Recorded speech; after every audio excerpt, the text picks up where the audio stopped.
Prime Minister Mia Mottley shuffles her deck of ministers. That's our top story in your Barbados Today Evening News Update. Prime Minister Mia Mottley today signaled her government was ready to move in a new direction, and she named a new ministerial team.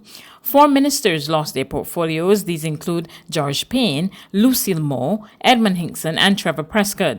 But 2 familiar faces will join the cabinet: Senator Lisa Cummins as Tourism and International Transport Minister, and Ian Gooden-Edgell as Minister of Transport, Works and Water Resources. The Prime Minister outlined the remaining changes. I will remain as Minister of Economic Affairs, Finance, Economic Affairs and Investment.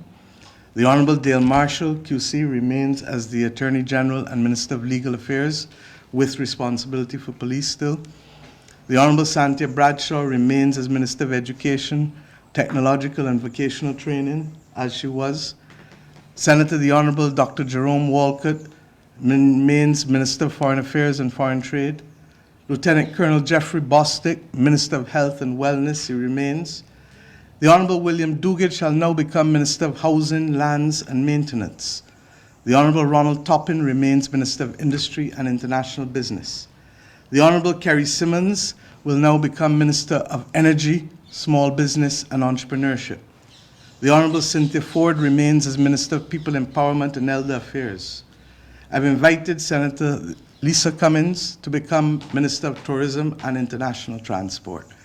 And I've also invited the Honourable Ian Gooden-Edgell to become Minister of Transport, Works and Water Resources. The Honourable Adrian Ford becomes Minister of the Environment and National Beautification. The Honourable Wilfred Abrams becomes the Minister of Home Affairs, Information and Public Affairs. The Honourable Ryan Strawn remains as Minister in the Ministry of Finance, and the Honourable Marcia Cadell remains Minister in the Ministry of Economic Affairs and Investment. The Honourable Sandra Husbands, Minister in the Ministry of Foreign Trade, as she was. The Honourable Colin Jordan remains as Minister of Labour and Social Partnership Relations and the Third Sector.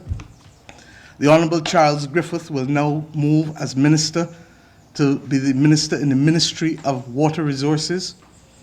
The Honourable Dwight Sutherland will become the Minister of Youth, Sports and Community Empowerment. The Honourable Kirk Humphrey remains as Minister of Maritime Affairs and the Blue Economy. The Honourable Indar Ware remains Minister of Agriculture and Food Security. The Honourable Peter Phillips goes as Minister in the Ministry of Agriculture and Food Security. And the Honourable John King becomes Minister in the Prime Minister's Office, with Culture coming to the Prime Minister's Office and Rural Development Commission, with an intention that, as we know, the Rural Development Commission and the Urban Development Commission moving to become a National Development Commission and bringing both of those entities together as one, as we had discussed previously. The Honourable Senator Rommel Springer is Parliamentary Secretary in the Ministry of Education, Technological and Vocational Training. And of course, Senator Kay McConney remains Minister of Innovation, Science and Smart Technology. Mottley announced that Parliament will be prorogued on August 8 and a new session will take effect on September 15. She stressed that her government will continue its work to transform Barbados. My friends, I look forward to the same ingenuity, tenacity, and penchant for hard work and success with respect to all who are being reappointed.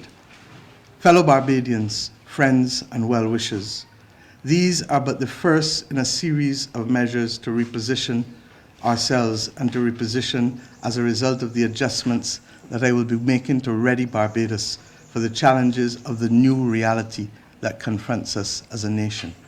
It is not business as usual. We may not always get it right, but we will certainly never flinch in our quest for excellence and our resolve to ease the strain on Barbadians from all walks of life. In other news this Wednesday, Barbadians have been urged to prepare for Tropical Storm Gonzalo, which is located about 1,005 miles to the east of Barbados. In the latest bulletin issued at 5 p.m., the Met Office said Gonzalo is moving towards the west at 40 miles per hour with maximum sustained winds remain at near 50 miles per hour. As the system continues to track westward across the central Atlantic, a tropical storm watch may be issued for Barbados early tomorrow morning. The Met Office says on its current track, Gonzalo will pass about 90 miles to the south of Barbados on Saturday morning. To news from the Senate, Senator Manik Tate gave high-ranking officials a tongue lashing for flouting the island's COVID-19 protocols. Declaring that she's furious by the actions of those who should know better, the senator said now is not the time for the country to relax its handling of the pandemic. Tate was speaking during today's debate on the remote employment bill. I am confused or flummoxed at the concept of people waiting till we get to this point to flout the protocols. And of concern to me, Mr. President, is the fact that from what you're seeing on social media, some of the persons who are flouting these protocols are persons who should know better, who are in high-ranking positions, who are officials in high places. We no longer have a media where it is just a newspaper so that if a picture doesn't look good, you can move that picture and put another. We have the type of media where we're getting real-time communication.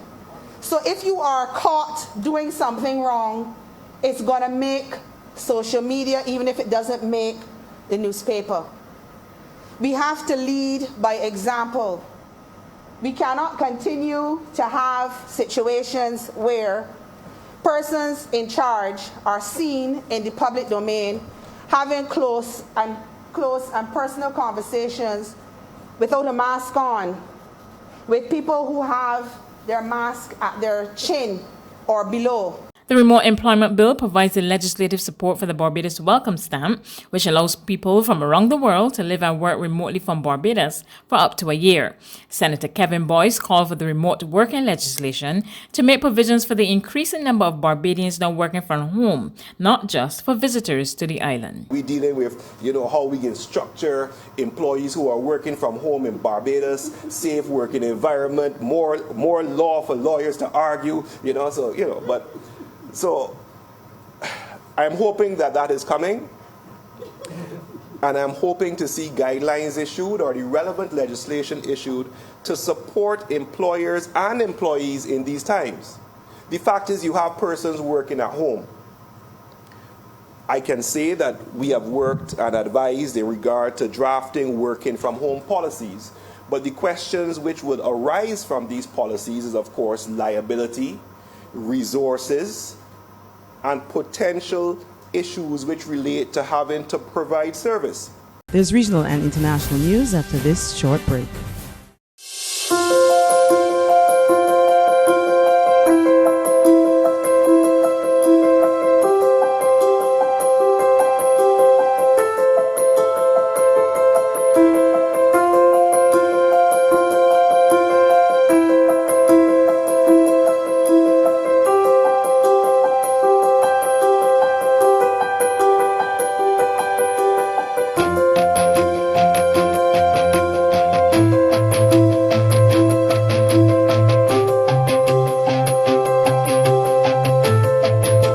Barbados Today, news you can trust. To regional news now, health authorities in Trinidad and Tobago are disturbed that some returning nationals are refusing to sign quarantine forms even as the country continues to battle the COVID-19 pandemic. More in this report from TTT News. The minister explained that while the nationals, when requesting travel exemptions, give their word they will adhere to quarantine guidelines, on their return, however, they refuse to abide by the rules. This is a dangerous precedent. The chief medical officer will explain to you the importance of that quarantine form. And they are now refusing to sign the quarantine form once they land in Trinidad and Tobago. In light of this, returning nationals may now be asked to sign quarantine forms before they are flown home. He said refusal to be taken to quarantine sites will not be tolerated. When we allocate them to sites, they are now refusing to go to the allocated sites, and they are demanding to go to sites of their own choice. That is not a condition on bringing you back. On the international scene, President Donald Trump announced a plan on Wednesday to send federal agents to more U.S. cities to crack down on violent crime in an escalation of his law and order push going into the November 3 presidential election. Every American, no matter their income, their race, or their zip code, should be able to walk their city streets free from violence and free from fear. For this reason, today, I am announcing that the Department of Justice will immediately surge federal law enforcement to the city of Chicago. The FBI, ATF, DEA, U.S. Marshal Service, and Homeland Security will together be sending hundreds of skilled law enforcement officers to Chicago to help drive down violent crime. And murderers and violent criminals are breaking a wide range of federal laws. We have that. It's as wide as it can be. We will find them, arrest them, and prosecute them. They will be in jail for many years to come. And we will work with local police to identify violations of state and local laws to help ensure that offenders are caught and jailed for their crimes.